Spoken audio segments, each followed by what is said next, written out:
Hello, you amazing people.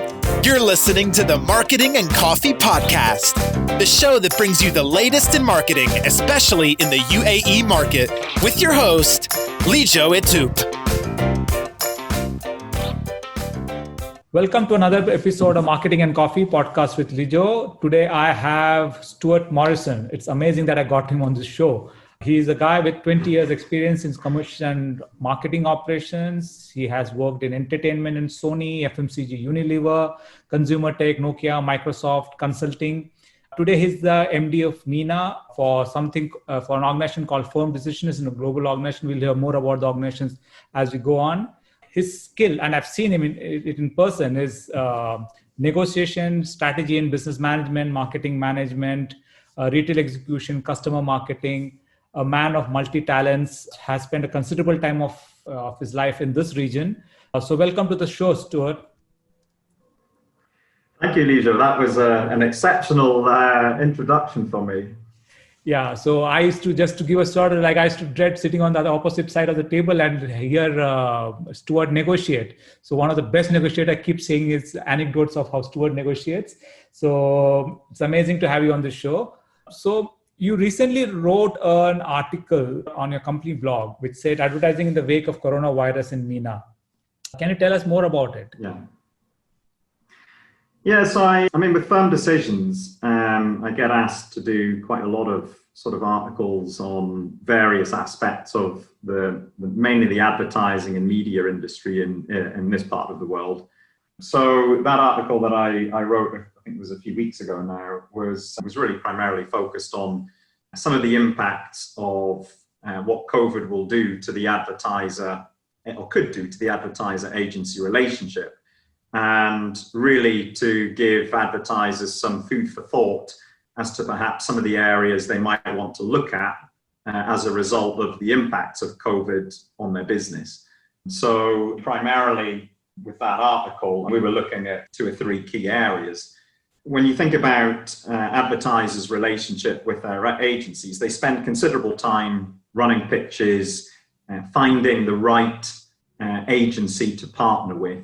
And primarily what we're looking at Firm Decisions is we get asked to audit these relationships, and primarily in sort of 4 spaces. We get asked to audit the media buying contract between the advertiser and the media buying agency, the creative agency contracts for the development of creative assets, merchandising, which are the companies that manage the look and feel of retail. So primarily the consumer goods, consumer tech type companies hire us for that. And then we also get asked to look at print POSM buying companies. So more recently, print POSM buying companies have been consolidating, and they run a similar sort of service like media buy. They buy printed items on behalf of a number of advertisers in a number of countries. But we're also now getting asked to audit things like influencer agreements. And as you're probably aware, content is now king, and more money now is flowing to the development of video assets. Advertisers now have to get their arms around the kind of nuances involved in hiring a company to do creative development. What do directors cost? What do TV crews cost? What do cameras, sound and light cost? So primarily what we're asked to do is we're asked to go and look at those agreements that they have signed and make sure that the agencies are complying with those agreements. Now, when you think about that, relationship starts out, as I mentioned, with a pitch. They will negotiate, identify the commercial terms of that agreement, what the services are in that agreement, and then the relationship generally begins. But of course, things change. When you're doing a 2 or 3 year contract, things can change in the scope of services, for example. An advertiser might want to go into a new market, or they want to add additional services to that relationship. And of course, what can then happen is misunderstandings take place between the advertiser and the agency itself. And it's also important to note here that the people who generally negotiate these agreements on both the advertiser and agency side are generally not the people who use them day to day. So the people who are involved in discussing what the services are and the cost of those services and the commercial model of those services are not the people who actually use them day to day. And as a result, what happens is there can be deviations from that agreement. And over a course of 2-3 years, those deviations can add up to a lot of misspent money. What we were suggesting in that article is the first step during COVID or right now is to first of all say, look, if my budget is challenged, if my budget is being cut, or if there's greater scrutiny on where I spend my money, one of the first things advertisers should do is audit that contract. Make sure that whatever agreement you have with your agencies, you're getting what you paid for. The second area then is, once you understand and everyone's realigned, the second area then is to look at, okay, so if COVID has had a significant impact on my budget, is this contract still fit for purpose? Does it really reflect my needs as an advertiser? Do I still want to develop all of these campaigns this year? Or do I want to sweat my campaigns longer and be able to cut some of my creative development? Do I need to be in all of these markets? What type of creative assets do I actually need my agency to produce? Do I need to be in each market producing creative assets for Saudi Arabia? Or are we going to revert back to a more generic Middle Eastern type campaign? Or even in some cases back to globally led creative? So it's looking at that aspect of it and saying, what is my agency strategy here? What do I need to change? How many agencies do I need? What do I need those agencies to do? Which countries should they be in? What kind of commercial model do I need? Do I still need all of those resources that are listed in that structure? Or do I need to make changes to the mix of the type of people working for me? So do I still need an executive creative director based in the UAE? If you're doing and developing local creative assets, then you probably still need some very senior creative. However, if you're using globally led campaign assets, then you're most likely just going to want to localize and adapt those types of global creative, in which case there's no point in having senior creative people. You need more mid-level to junior creative to do things like localization and adaptation.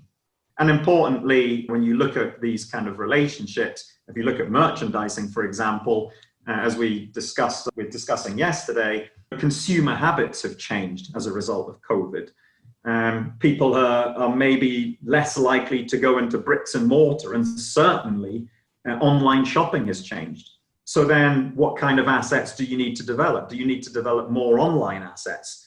Does your media buying agency need to have better talent in the digital media buying space? If you have a merchandising agency that manages the look and feel of retail, do you really need to have that many merchandisers going to that many stores on a frequent basis? Or could you reduce the number of stores that you call at? Could you reduce the frequency of stores that you call at? Could you reduce the countries that you really need to deploy merchandisers in? So these are all questions that an advertiser will need to think about when it wants to say, are all of my agencies still fit for purpose in the wake of COVID and those changing consumer habits? And then, of course, the third aspect of it is, now that I've got transparency of my contracts that I had in place and I've recovered money, I've made sure that the agency is complying to what the intent of that agreement is, and that agreement is fit for purpose and signed. I've now got an idea of right-sizing my business and understanding what kind of agencies and what types of skills, services, and countries they're in. What do I do next? How do I change that agency? How do I change the type of work that we're doing? And looking for those economies of scale. And it may be going so far as pitching an agency. It may be a case of rationalizing the number of creative agencies that an advertiser has. Some advertisers have a traditional media buying agency and a digital media buying agency. Do they need both? Or could they bring them both together and have one full 360 media buying agency? And what types of resources do I need, and what kind of commercial structure should I put in place? I can think of at least 35 different commercial models that an advertiser can do with its agencies. There's a lot to choose from there, and one size doesn't necessarily fit all, and we'll need to consider, what are they actually going to buy? They're going to spend more on digital or spend more on traditional. And if you look at this region over the past, probably since 2013, digital media buy was about 5% of an advertising budget. Today, or in 2019, it was about 40%, and it's estimated to be about 50% this year. So digital has become a more prevalent channel of spend in media buy and is growing. And of that 50% of digital media buy, 60% of it is bought programmatically. So an agency really needs to, an advertiser really needs to think about, what type of model, how is my investment changing? And again, if you look at the likes of influencers, I think in 2019, influencer spend globally was somewhere around about 8 billion. By 2022, they're estimating it's going to be about 15 billion. Now, advertising budgets are not doubling globally, but yet you're talking about influencer spend doubling. So that money is coming from existing budget, which means something is being sacrificed in return for more money flowing to influencers. And of course, the influencer space is still emerging. The types of companies involved in that space are still emerging. The types of commercial models involved are changing and are yet to be determined as to what the right commercial model is. So really overall, as a result of COVID, this is a time when advertisers can stop and take stock and say, we have been doing things, we've been making small tweaks to the way we've been doing things for the past maybe 3, 4, 5 years. Is this a time to now do a sort of an intervention here and really take a re-look at how the world has changed and how the advertiser is going to be continuing to talk to its consumers and the best way to talk to its consumers in the future? And how are they going to do that efficiently and transparently going forwards? And that may lead to maybe an evolution of the agency deals. It might be a complete revolution of the agency deals in place. Advertisers may demand even more transparency than they have in the past. And that can only be a good thing for advertisers. Certainly, as I mentioned, over the past 5 or 6 years, the digital media buying space has become more and more complex, and it's certainly more complex than the traditional offline media buying space. You used to have this model that was advertiser, agency, and publisher. There was 3 players, if you like, when buying traditional media. Now you have advertiser, agency trading desk, demand-side platform, ad exchange, ad networks, supply-side platforms, publisher, and then supporting all of that, you have data management tools, you have insight planning tools, you have verification tools, retargeting tools. This supply chain for media buying has gone from being a very short 3 or 4 steps to now one that includes hundreds, possibly thousands of intermediaries. And every single one of those intermediaries is charging money and charging in a different way. And the challenge for advertisers is, how do they get transparency? How do they know of every dollar that they spend? How do they know how much of it makes it to a publisher, to your desktop, Lijou, if it's for you as a consumer? Does the ad actually make it to your desktop? If it does make it to your desktop, is it viewable? So, did the pixels load? Did you see 2-3 seconds of that video? Or was the ad loaded at the bottom of the web page, which was off your screen that you couldn't see it? And importantly, did it load on a page that was real in the first place? Was the ad displayed in a brand safe environment? And by that, was the ad displayed alongside offensive content? That's certainly not good for advertisers either. Advertisers have a bigger challenge now with digital than they had in the past. You would think that digital would provide you far more levels of transparency, but there's many more intermediaries involved in that space, and there are more being added every day. Advertisers have even more challenges than they've ever had before, going back to your agreement that you put in place between an advertiser and an agency. If you don't have a contract that is keeping up to date with the levels of transparency that you need to have, that you're being very prescriptive about the types of services that you're getting, and importantly, checking that you're getting them, then you could potentially, as an advertiser, be losing hundreds of thousands, possibly millions of dollars of your precious marketing budget. And that's one of the challenges I think that advertisers face today. It's very interesting to say that with the online thing, with a normal consumer, with a customer feel that I should have more transparency. I know every click that happens, every visibility that happens, every ad that is seen works on it. So now with this lack of transparency, okay, now I remember when starting of the conversation, you said the person who's sitting and negotiating does not know the industry per se. So he will negotiate and he may not be doing it on a day-to-day basis every day. So when somebody from the purchase team and again sits and negotiates with the person, there are two parts to it. One is the organizations need to relook at the strategy and the spending. And the second part is negotiating with these agencies to bring down the cost.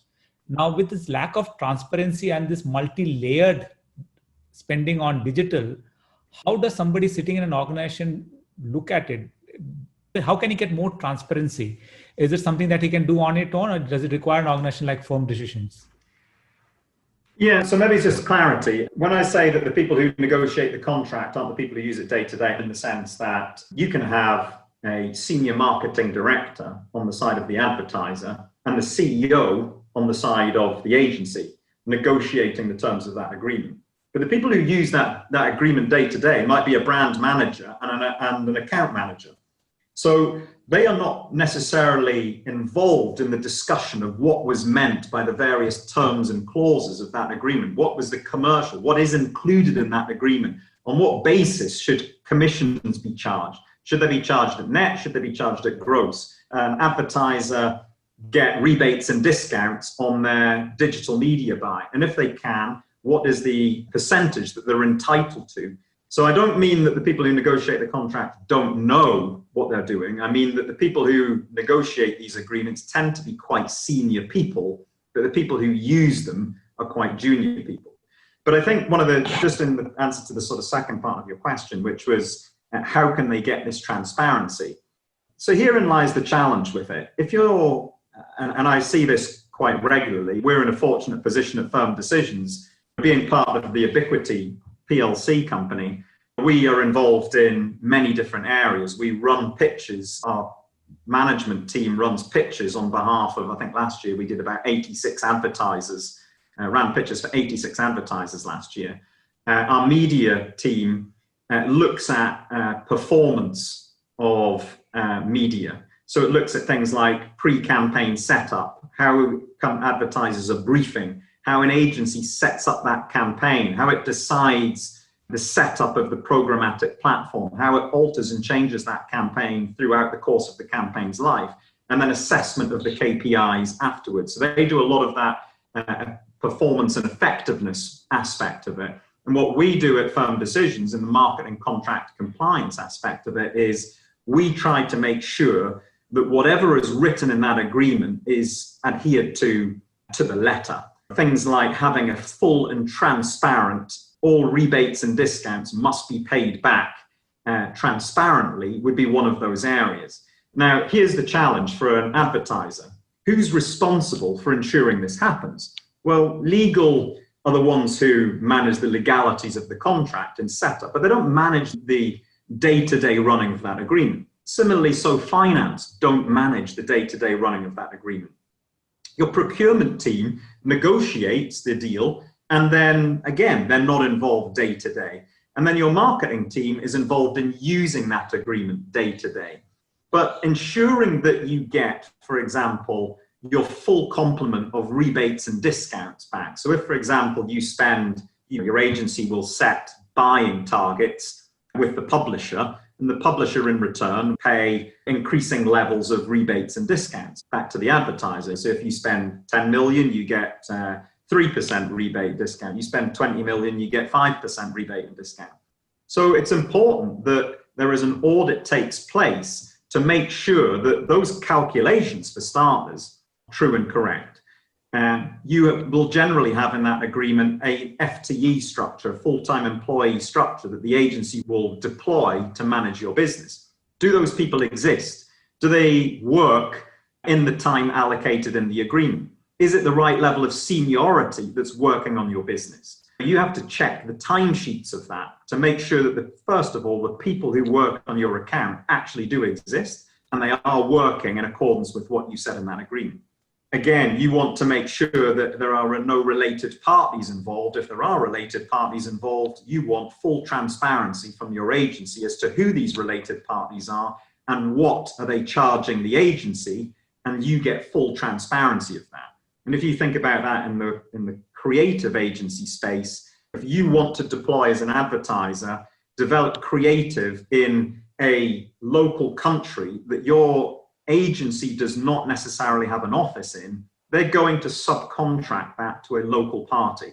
Now, you then need to make sure that you get full transparency from your agency of what the costs are involved in that third party in country are charging your agency. You need visibility on that.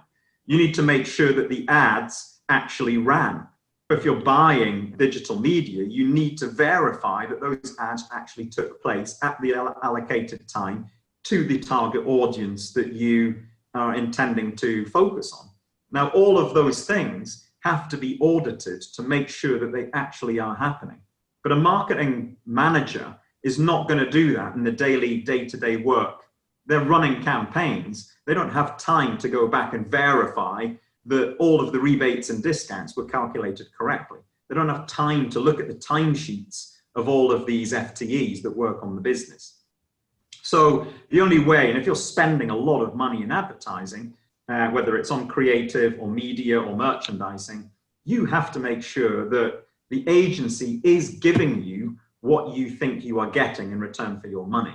So you need to make sure that all of these things are done transparently. And the only way you can really do that is by hiring someone like a Firm Decisions who will come in and do this. Now, we do this for 70 of the top 100 advertisers globally. And we work alongside the likes of the World Federation of Advertisers and the American National Advertisers Association to help bring more awareness to this area and help guide policy, guide ideas, help advertisers get the level of transparency that they should be getting.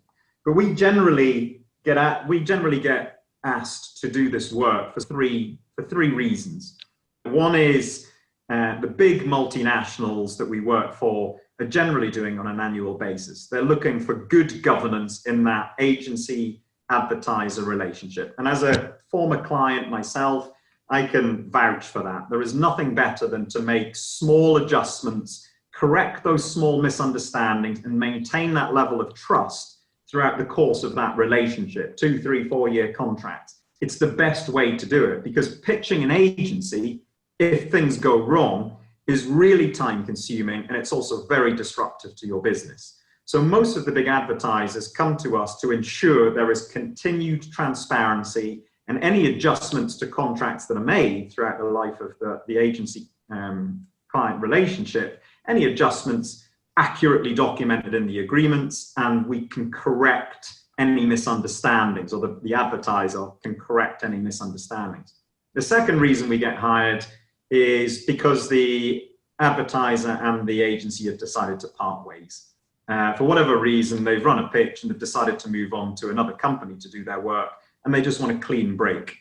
And then the third reason we get asked to do these kind of audits is because there is suspected wrongdoing or negligence on behalf of the agency in how they've managed their money or managed the marketing investment on behalf of the advertiser. So they want us to go in there and check that all of the money that has been spent by the advertiser in buying creative work or media has been bought in alignment with the terms and conditions of those contracts and has been done transparently, in good faith, in alignment with what was expected. Now, like I say, sometimes there are misunderstandings, and sometimes there can be what I would call willful negligence involved on behalf of the agencies. Now, I'm not saying that every agency is like that, don't get me wrong, but the point still remains that when you sign that agreement, generally the advertiser and the agency sign that agreement and put the contract in a drawer, and it's never looked at again until it's pulled out for the renegotiation 2-3 years later. Certainly when I was a client, I would have that contract on the top of my desk on a regular basis to be able to refer to it and make sure that we are continuously working closely to the terms of that agreement and making sure that we're correcting any misunderstandings so that there aren't these issues in the future. But like I say, most of the biggest advertisers use us on an annual basis to come and do this audit work for them in multiple countries. So we have 17 offices around the world where we're doing this kind of work. Obviously, Dubai is one of those offices for the Middle East and North Africa, and the big advertisers are using us to do this kind of work. Increasingly more so in this region, we're starting to see some of the big local companies are now realizing that just because you sign an agreement, it doesn't mean that everyone follows that agreement to the word, to the letter. And that's one of the biggest challenges of trying to convince some of the local companies that deviations happen for many different reasons. You just need to make sure that those deviations do not cost you hundreds of thousands of dollars. And particularly now when budgets are being challenged and every dollar counts, you need to make sure that you are getting bang for buck and you're getting what you pay for, and your money is spent wisely, and you are not paying for things that you shouldn't be paying for. And there are many areas that things are evolving all the time in the digital space in terms of free inventory being offered. More and more agencies now are negotiating inventory that they sell themselves. They're not buying on behalf of the advertiser. They go and buy that inventory themselves and sell it to the advertiser. But you need to make sure that you're paying a reasonable price for that inventory. And one of the things our media team does at Ubiquity is they do media rate benchmarking. So they will look at the price of media in different countries and compare it to what the advertiser pays, and also compare it to what the advertiser's competitor pays in that segment. Media rate benchmarking, ensuring that your agency is buying for you the right media inventory with the right target audience at the right rate at the right time, is also about good governance in terms of making sure that you're buying media correctly and that you are buying it as efficiently and as effectively as you possibly can. But that's what the Ubiquity Media team does. What we do is make sure that the contracts and the way they buy that media is done transparently. It's very interesting you say that a lot of the advertising companies reach out to you. I would assume that a lot of the clients would have reached out to you to just do the work more than the advertisers being interested in self-regulating themselves or self-correcting themselves. It's the advertisers. When I say advertisers, I'm talking about the clients, the advertisers. Okay, the advertisers, the guys who are spending behind advertising. Okay.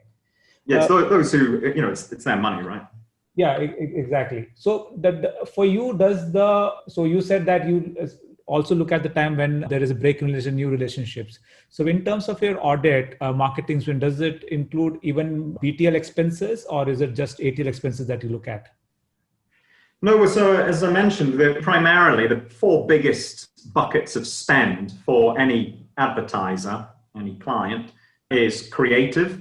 So it's those creative agency resources and the production of that creative. It is media buy. So that's generally the biggest spend that most advertisers will invest their advertising budget on. So when you think about it, a 95 to 5% working to non-working media split, 95% of the budget or 90% of the budget is generally spent on media and talking to the consumers. Merchandising is generally the second biggest. So if you're in the consumer goods and consumer tech space, you are probably paying for people to be deployed at retail to call at certain stores on certain days of the week with a certain frequency to ensure that the look and feel of that store is perfect for the consumer experience. So when you go in and do your shopping on a Thursday night or a Friday night, the shelves are all fully stacked and the shampoo bottles all face outwards and any promotional display material is displayed correctly. And then the fourth area that we generally get asked to audit is those print POSM, print management companies, which has been aggregating more and more over time. More and more of the big multinational consumer goods companies using the one-stop shop print management companies to do that work. So that's generally the sort of four areas that we get asked to look at because they are the ones that spend the most money. But however, as I mentioned, more and more because of the growth in influencer spend, influencer is like digital in some respects. They're evolving so fast that people don't necessarily understand the cost structures, the commercial models, and the supply chain involved in hiring these companies and what they should have in their commercial terms and whether they're getting bang for buck. The advertising industry is evolving very fast. And now when you look at, say, something like digital, the estimate by the World Federation of Advertisers is that 5 to 10% of all digital advertising is a victim of digital ad fraud. So when you think of that, you're talking about revenue that is probably only second to the cocaine and heroin trafficking business in terms of money that's lost through digital ad fraud. And similarly, if you look at influencers, they're talking at the moment of, I think it's about 1.5 billion of the 8 billion spent per year is lost in influencer fraud. And by that, people who have followers that don't exist, that kind of issue, that's a lot of money to be lost. So you need to make sure that when you're auditing, you want to make sure that your digital ads actually went to the right publishers. So a lot of companies now start to have a blacklist and a whitelist of digital or websites that they can advertise with. And if their ads are found on the blacklist, then the agency must take steps to remove it from that list and or recover any money that may have been lost as a result of the agency buying media inventory on a website that's not viewed by anyone. And to give you an example of how that happens, there are places in the world where there are sort of click factories where websites are created. They use bots to hit those websites as hard as they can to show impressions, and then they load that inventory onto the ad exchanges so that when your agency uses a programmatic media buying platform, that media buying platform, they put in the criteria, and that media buying platform may identify these websites as fitting the target criteria, the target audience criteria, when in actual fact, those websites are fake websites that have had impressions generated on them by bots, and in reality, no one ever looks at that website. So your money as an advertiser is wasted advertising on a website no one looks at. So that's an example of digital fraud. Yeah, one of the organizations that withdrew money was P&G when it withdrew money from YouTube, saying it was showing ads just before offensive content. So till they got that, even an organization the size of Google could not control it to a certain point of time in terms of accountability of the ads that they were showing to the consumer before the rolling out of the content. So influence is a big interest group right now, and it's a black hole for a lot of customers because and especially with the fake followers factory. Recently, there was a case in India where somebody accepted that he brought 7.5 million followers to have the highest number of views on YouTube. Just a quick one, I mean, how does any organization, because that's, as you said, is going to double in another 3 years' time, whereas the budget is not going to double in 3 years' time. And very clearly, there has to be a very specific focus on the way it is spent. It's within the digital marketing spend, this could be a big chunk, and it seems to be growing for FMCG companies. What are the lookouts somebody should have while looking at influencer marketing spends? So I would separate it into two areas. One is I'd look at is the quality of the influencers.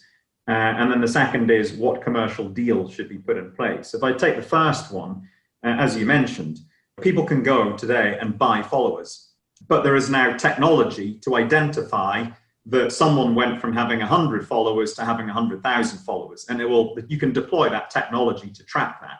In return, there is now technology that an influencer can use to buy influencers that can be added to their following in what appears to be an evolutionary pattern. So it looks like they've earned those followers.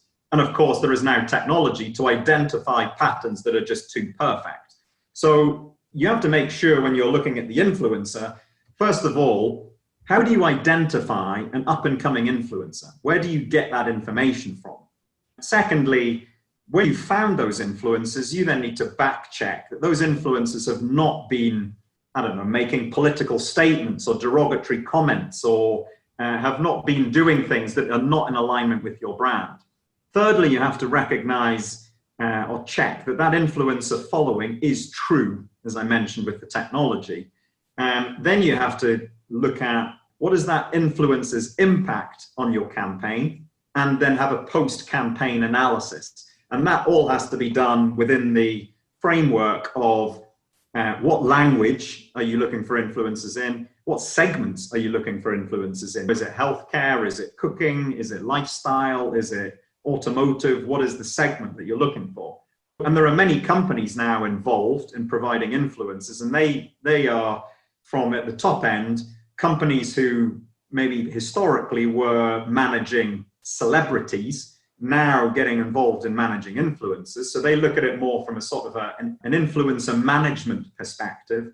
And that runs right the way through to companies that do influencer aggregator platforms, companies that do where you can just basically log in yourself, fill out a set of criteria about who you are, and you're now essentially crowdsourced. You've added yourself to a website, and anybody can log into that website and put in a set of criteria and find an influencer.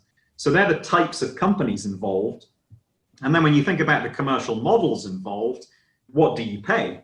Who are influencers? Influencers can be sports stars, they can be doctors, they can be lifestyle bloggers, they can be fitness coaches, they can be chefs, they can be almost any sort of influencers.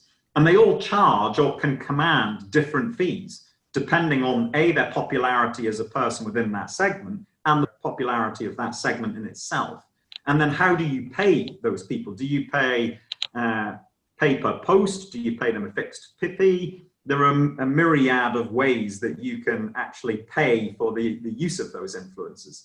So this, in a sort of a nutshell, briefly, there are 2 or 3 issues there that you need to check as an advertiser, that you are getting bang for buck by selecting the right influencers who have the right following, can truly influence the target segment, and you can pay a reasonable price or an appropriate price for that. And I think the last time I checked, the UAE was, I think, the second most expensive place behind the United States for buying influencers.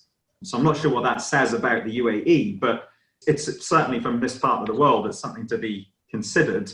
And as I mentioned, it's one of those areas that is growing so much in terms of spend that, advertisers have to be very careful that whoever they use as influencers really does make a difference and does really influence. And it's been proven, I think once you get past 500,000 followers, the ROI on influencers starts to drop off, because people are more watching instead of taking action, which is what you ultimately want your people following those influencers to do. You want them to take action and buy more ice cream or buy more tea bags or whatever that influencer is being hired to do. Interesting. UAE is the second largest for size of its market. To be the second largest, it's pretty crazy.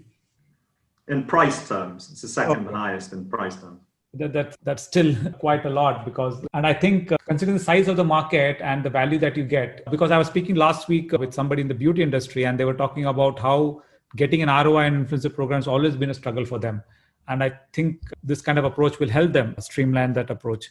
Honestly, thanks a lot, Stuart, for coming on the show. I think just people listening to this podcast, which is 25-30 minutes, could save them thousands of dirhams or dollars, depending on which part of the market you are.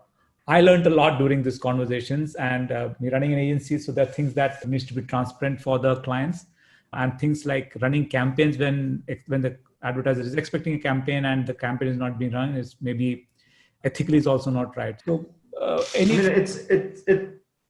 was just going to say, it's one of those things when it comes to auditing. When I speak to some clients on auditing, I can see they look at it in the context of, I don't need to audit. You can see their eyes glazing over. I can honestly say myself, the first time I did an audit as a client, which is going back some years now, and it was here in the Middle East and Africa region, I recovered in the millions of euros of people who didn't exist, rebates, discounts that weren't paid back, media we paid for that never ran, a variety of other areas. Now, I'm not saying for 1 minute that that would be every single person's audit. What I would say is, in my 15, 20 years of doing working client side doing audits, I've never once not recovered the cost of doing my audits. And therein, for me, is one of the most important things. If that audit is recovering its cost by the findings and recoveries, and you're improving your relationships and improving your contracts, and you're getting direction for the future to spend your money more transparently, more efficiently and effectively, and you're working more closely with your agencies as partners. For me, I would do them on a regular basis, and I have done them in all of the companies I've worked for. I've audited everything from creative agencies to media buy to print management companies to merchandising, and I've recovered money in nearly every single case. And for me, that makes it worthwhile for good governance to protect the integrity of that client-agency relationship. And by the way, I have many friends who work in agencies, and they also agree with me.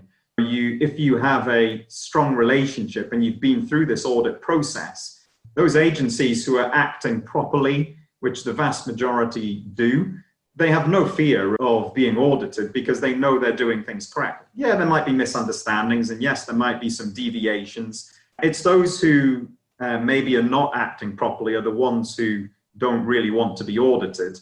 But I can honestly say I built some strong relationships and some strong friends with people working in agencies as a result of that trust being maintained 100% through doing these audits, to make sure that integrity of that relationship remained intact. And we corrected misunderstandings. We recovered money that we could then redeploy, sometimes with the same agency, to do even more work with that agency. Certainly, advertisers should not see the use of audits as some sort of offensive tactic. It is there to preserve the relationship on behalf of the shareholders of those organizations, to make sure that they do get bang for buck. So for anybody who wants to get the money saved, Stewart Morrison is available on LinkedIn, so you can reach out to him. He writes a lot. He does share a bit more about how to save money on his LinkedIn between. So please reach out to him on LinkedIn to stay connected. And you can reach out to me in case you have any questions other than saving money, which Stewart is the better person to answer. So thanks a lot, Stewart, for coming onto the show. It's been a pleasure. Thank you, Lijo. Thank you for having me. I hope it's beneficial for your listeners. It was excellent. Thanks a lot.